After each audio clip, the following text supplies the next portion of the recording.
A powerful technique for inner growth and understanding is to sit quietly and simply observe one's thoughts and feelings as they arise.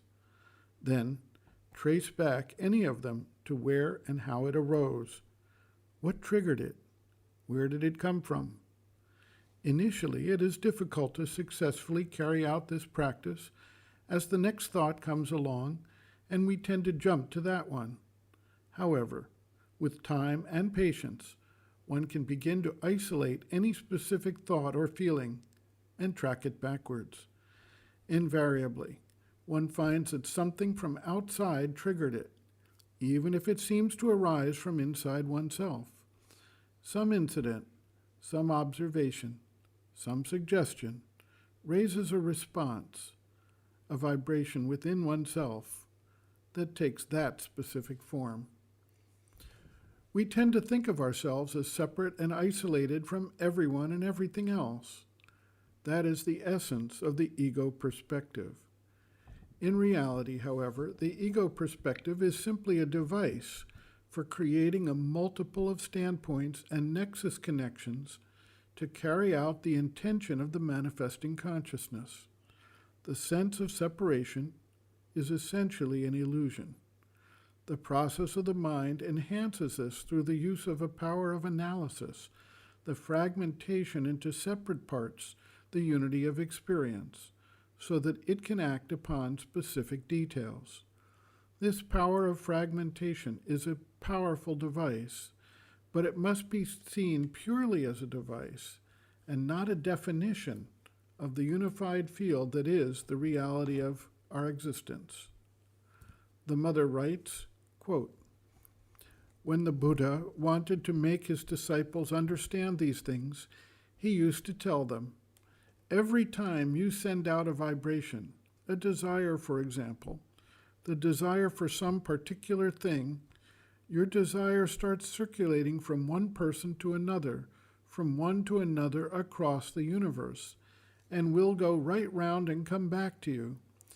And as it is not only one thing but a world of things, and as you are not the only transmitting center, all individuals are transmitting centers, it is such a confusion that you lose your bearings in there.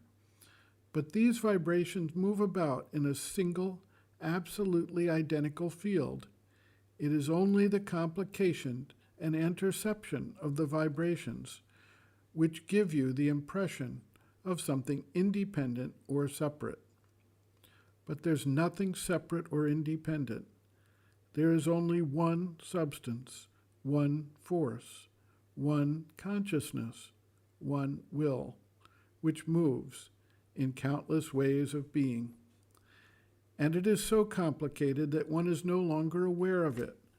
But if one steps back and follows the movement, no matter which line of movement, one can see very clearly that the vibrations propagate themselves, one following another, one following another, one following another, and that in fact there is only one unity, unity of substance, unity of consciousness, unity of will, and that is the only reality.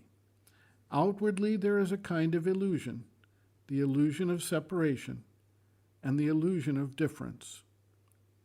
A disciple asks, desire and all those things also? This is not personal, not at all personal, and that is very easy to find out.